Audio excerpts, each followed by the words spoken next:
Este é o vídeo 78 da Faculdade da Água no Campo. Nós estamos aqui numa propriedade rural de 24 hectares. Vamos mostrar aqui rapidamente, fazendo um giro para a gente mostrar toda a propriedade e os seus ambientes. Ali a casa sede, com curral, aqui uma lagoa, naquela encosta uma área onde foi cultivado eucalipto.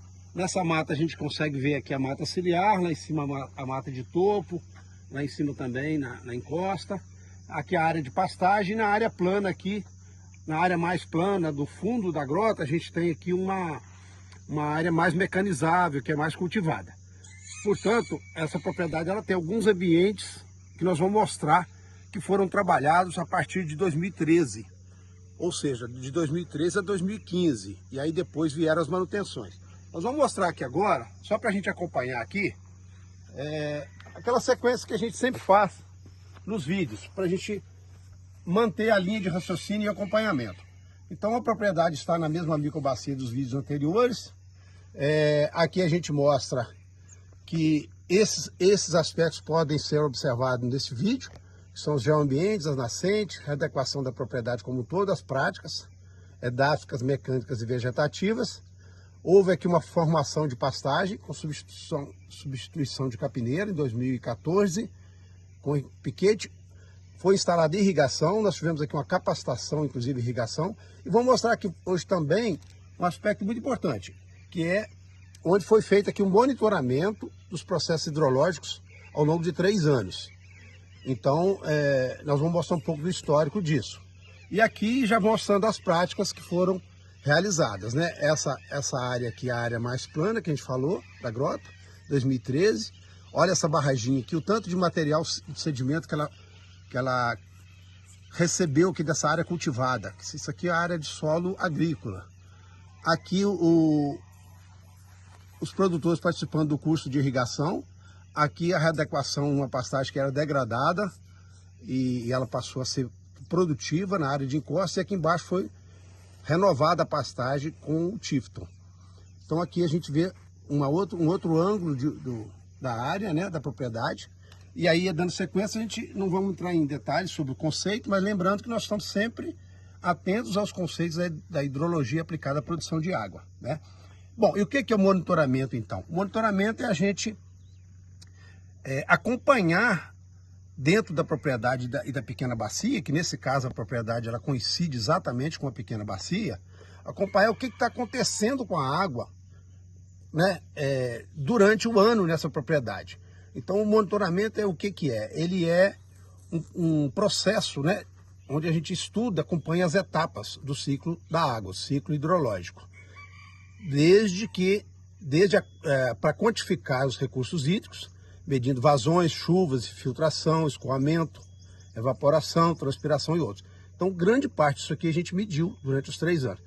E aí sim a gente consegue acompanhar o que está acontecendo, observar e vigiando o que precisa ser aprimorado ou melhorado, né?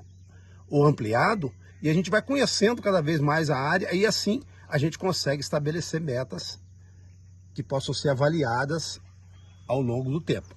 Que metas são essas? Que o professor Valente já falou e a gente repete em vários vídeos. É meta de produção de água, né?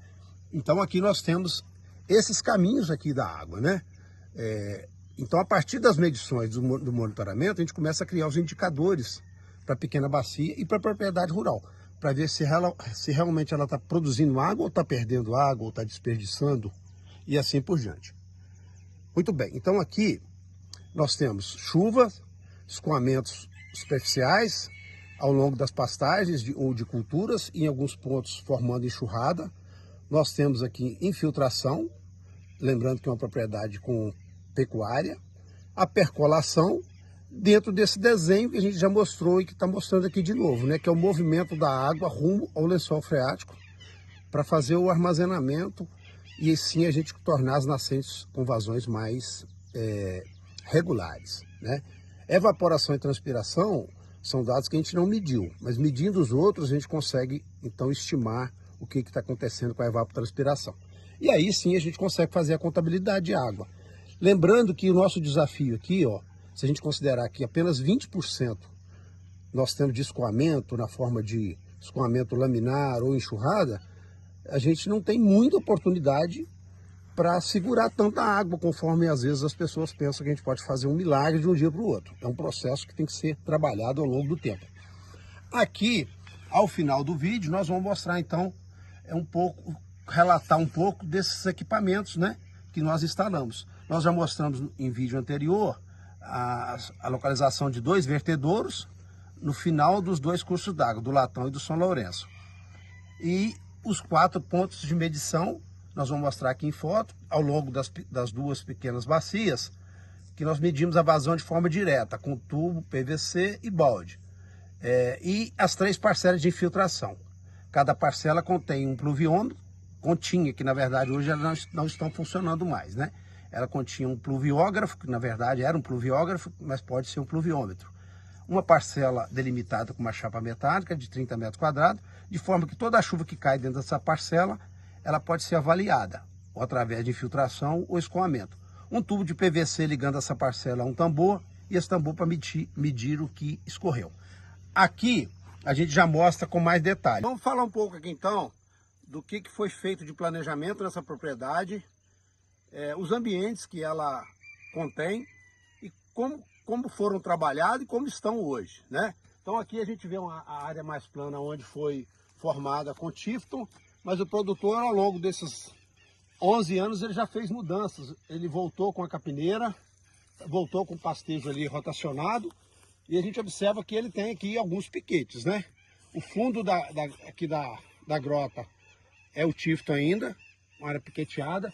Naquela encosta ali a gente vê o terraceamento, e é um terraceamento que todo o terraceamento aqui na propriedade foi revegetado da forma que a gente está vendo aqui, ó, com braquiária ou Tifton. Então a gente vê aqui, por exemplo, essa barraginha aqui é uma barraginha estratégica, ó. Por que a gente está falando que é importante a localização das práticas, as estratégias, né?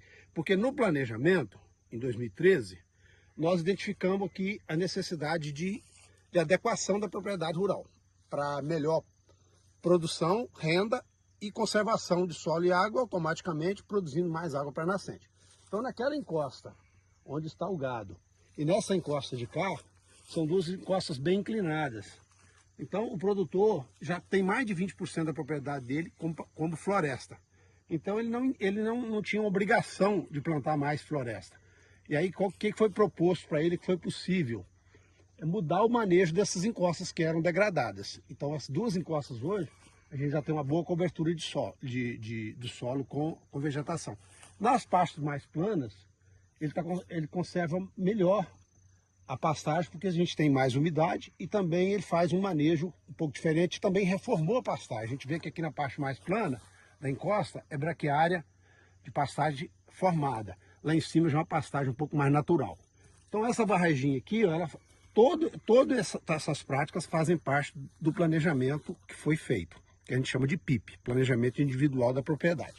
Então essa barraginha, ela capta a água daquela barraginha da encosta quando ela enche e daquela encosta ali quando aquela ali também enche. Quando essa barraginha aqui enche, ela desce aqui, ó, nesse terraço que tem um pequeno desnível e cai numa outra barraginha aqui na frente, que é uma caixa, na verdade uma barraginha retangular, que capta o excesso de água que não cabe nas barraginhas de cima. Então a gente tem aqui, por exemplo, vamos caminhando aqui, e ao mesmo tempo a gente vai observando os aspectos de vegetação, né? De outros ângulos. Vamos caminhando aqui só para a gente ver a caixa.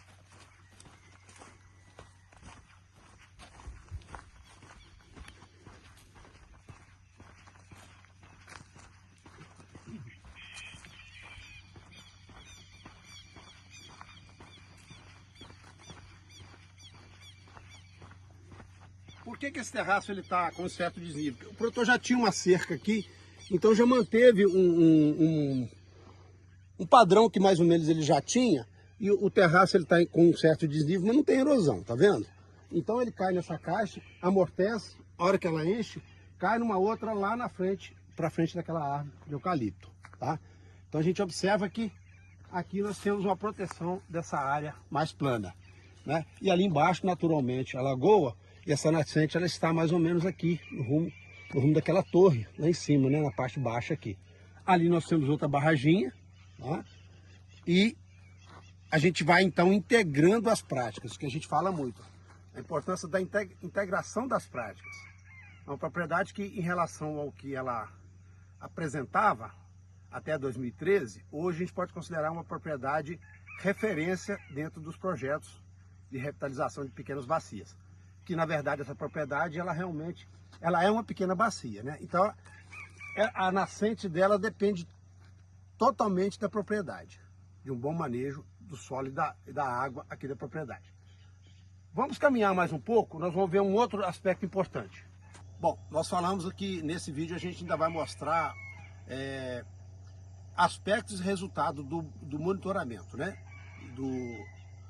Da questão hídrica, né? Das chuvas, enfim. Por que isso é importante a gente mostrar? Porque nós vamos mostrar que a gente mediu num local, mas também nós precisamos considerar que a gente tem vários perfis aqui que a gente pode caminhar nele. Por exemplo, se a gente pega aqui, ó, próximo do curral, nós temos uma área um pouco mais plana, aqui a encosta vai aumentando a declividade e lá em cima a declividade bem maior.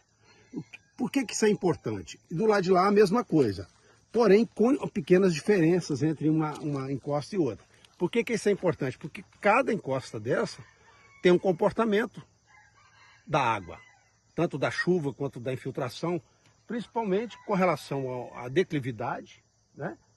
A cobertura do solo, a vegetação e a compactação.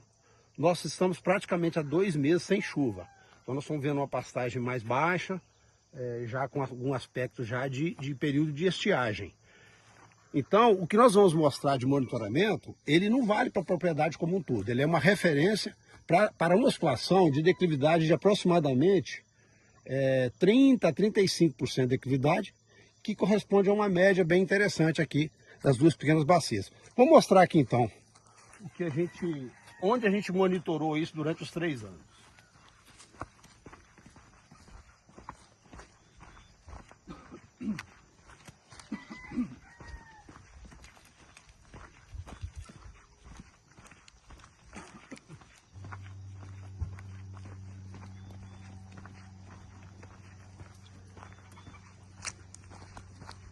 Bom, essa é uma das parcelas. Na época a gente cercou a parcela, aí depois a gente viu a necessidade de evoluir e nós passamos então a não cercar mais as parcelas, para que ela tivesse o mesmo, recebesse os mesmos impactos da pastagem em volta, né? Então essa parcela que eu mostrei antes, que ela tem aproximadamente 30 metros quadrados, ali estava um pluviógrafo, aí é importante proteger o pluviômetro ou o pluviógrafo, né? Por causa de animais. E aqui existia, a gente ainda vê ali, ó, um pedaço do tubo, ó, entre aqueles 2 morões. Ali a gente tá vendo a ponta ali do tubo segmentado ali, ó. Então esse tubo ligava a parcela aqui nesse local, e aqui nós tínhamos a bombona de 50 litros que recebia a água da enxurrada ou do escoamento da parcela. Essa aqui era a régua que a gente usava para medir, que nós tínhamos uma mangueira com comunicação de nível com o tambor para facilitar a medição. Então aqui esse ambiente da parcela de filtração e de escoamento, ele representa um ambiente bastante amplo aqui nessas duas pequenas bacias, tá? Agora, é lógico que nós temos aí, o que seria o ideal? É que nós tivemos, na verdade, dentro do projeto, mais 2 parcelas de infiltração, em ambientes diferentes desse, para que a gente pudesse, então, ter uma média geral do que a gente tem de escoamento ou de filtração de água nas duas pequenas bacias, do Latão e São Lourenço.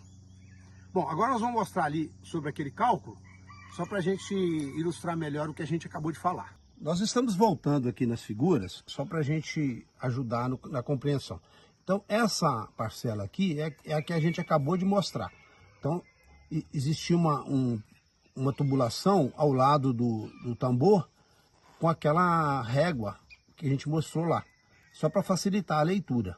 Porque de acordo com o que subia na mangueira, é o nível que estava dentro do tambor. Porque às vezes a gente fazia medições durante um período sem às vezes esvaziar o tambor. Às vezes durante aí dias chuvosos, Então, assim, existe uma variabilidade aí em pequenos detalhes das medições. Mas, no geral, o que a gente quer mostrar, então? Mostrar isso aqui, ó. Que o importante é a gente compreender, interpretar e aproveitar o resultado da avaliação dos eventos. Então, por exemplo, a intensidade de chuva. Nesse exemplo aqui que eu estou mostrando, que é uma situação bastante comum aqui no período chuvoso, nós pegamos uma chuva de 20 milímetros em 10 minutos. O que significa isso? Um volume escoado, medido no tambor, de 42 litros depois dessa chuva. Tá? Como essa medição ela é feita logo após a chuva, nós não temos aqui perda por evaporação e transpiração. Tá? Então a gente vai medir, o resultado da medição vai ser bastante real dentro do movimento da água, em todos os sentidos. Bom, então, se a parcela tem 30 metros quadrados e choveu 20 milímetros, nós temos um volume de chuva que caiu na parcela de 600 litros. Tá? Então, 42 litros que não infiltraram aqui na parcela, eles desceram do tubo e foram para o tambor. Então, toda a chuva dentro da parcela que não infiltrou, ela desceu para o tambor. Portanto, 42%, 42 litros de 600 equivale a 7%. Então, 7%, 42 por 600, 0,07, colocando em porcentagem, 7%. Então, 7% da chuva que caiu aqui, nesse tipo de chuva aqui, nessa intensidade, dentro da parcela, 7% escorreu para o tambor. Tá? E o restante, então, infiltrou. Uma parte evaporou, transpirou, pode ser que sim, depois do sol, mas o que importa é a referência que a gente está mostrando. Por que isso é importante? Porque naquele ambiente, em torno de 35% de declividade, uma pastagem com uma cobertura boa, o escoamento é de 7%, foi de 7%, que ele é bastante comum ao longo do período chuvoso aqui. Então, aqui é que eu chamo a atenção para a gente não se iludir que a gente vai resolver o problema, que vai aumentar a infiltração em 20% ou 30%. Isso é muito ilusório. Se a gente tem 20% de escoamento e enxurrada, e se aqui escorreu 7%, quer dizer que 13% aqui infiltrou, né? Que poderia escorrer. Nós vamos voltar mais nisso aqui, eu já disse isso em outro vídeo, e repito que nós vamos ter mais cálculos, mais avaliações ao longo dos próximos vídeos. Isso aqui é só para a gente ilustrar, mas nós vamos trabalhar mais dados ainda em pequenas bacias para que a gente possa voltar nesses cálculos aqui de condição de infiltração de água em função da intensidade de chuva, da declividade do solo, da cobertura do solo e outros fatores. Compactação de solo, por exemplo, é um fator importante, né? Nós vamos trabalhando isso ao longo dos vídeos. Bom, então, por enquanto, é o que a gente precisa mostrar, fechando aqui esse ciclo de vídeos nessa pequena bacia. Bom, para fechar esse vídeo 78, nós vamos conversar um pouco aqui com o Jorge, que é o proprietário aqui, da propriedade que nós acabamos de mostrar. E eu quero perguntar ao Jorge algumas coisas sobre a história desse projeto aqui. Ô Jorge, em 2013 a gente fez o planejamento junto com você, depois do planejamento nós fizemos a execução dentro daquilo que a gente tinha de recurso, né? E aí foram construídos o que a gente mostrou aqui hoje nesse vídeo. Como é que você vê a sua propriedade hoje e antes de 2013? Uma diferença boa. Boa. Melhorou muita coisa. Que sentido, por exemplo? Aí, com a construção das barraginhas, cerca nos matas, nascentes, melhorou muito. Como é que é o comportamento da chuva hoje em relação a antes? Antes a água descia toda embora, muita água descia lavando o terreno, né? Hoje já as barraginhas já seguram a água. Tá, ô Jorge, em 2014 a gente terminou essas práticas, em 2017 vocês tiveram uma seca aqui na região e a gente já conversou um pouco sobre isso, né? Que você tem uma nascente aqui, mas naquela grota lá tem uma outra nascente do vizinho e assim por diante. Então, nós temos aqui as nascentes de um lençol que se comunica entre as propriedades, né? As propriedades estão ligadas nesses lençóis através das nascentes. Essa seca que teve aqui em 2017, ela foi um transtorno para vocês, né? Como é que vocês conviveram com isso? Rapaz, foi aquele ano foi complicado. Foi, né? Foi. secou tudo. O negócio é esse aí. E aí eu falei das outras nascentes. Se todos tivessem feito, Jorge, o que você fez aqui, com certeza vocês iam sofrer menos com esse período de seca, né? Sim. Porque essas barraginhas suas guardam água aí no período chuvoso. Eu estava vendo uma das barraginhas ali, ainda tem água, né? Ainda tem água ainda. Nós estamos 2 meses sem chuva praticamente, né? É. Ô Jorge, o que você pode falar assim para o produtor que não tem esse tipo de prática ainda? O que você recomenda para o produtor que não fez isso aqui na propriedade dele ainda? Eu recomendo fazer. É, né? Que é muito importante. Principalmente as barragens. Uhum. Que segura a água da chuva, melhora a nascente. E melhora o terreno, né? Umedece mais o terreno, né? A sua nascente aqui, Jorge, você depende totalmente da sua propriedade, que está toda acima, né? Sim. Então tudo que acontece aqui acima reflete na sua lagoa aqui e a nascente ali em cima, né? Isso. Bom, Jorge, eu quero te agradecer muito. Desde 2013 que você vem depositando essa confiança aqui no projeto, né? É um projeto que, na verdade, ele terminou em 2015 e nós medimos aqui a chuva com o pluviômetro, enfim, a infiltração, né? Nós medimos aqui, você nos ajudou muito nisso. Foi durante 3 anos e hoje nós mostramos isso um pouco nos vídeos, a importância de medir o que você está recebendo de chuva e o que está infiltrando. Você tem pluviômetro aqui hoje? Eu tenho ainda. O pluviômetro funciona? Mede chuva? Como é que funciona? Mede chuva, é. Então você tem as medições aqui ainda? Tem. Então tá jóia, Jorge. Muito obrigado, então. Nada. E nós vamos encerrando aqui esse vídeo 78 e agradecemos a todos, especialmente o Jorge, a todos os colaboradores e até o vídeo 79, se Deus quiser.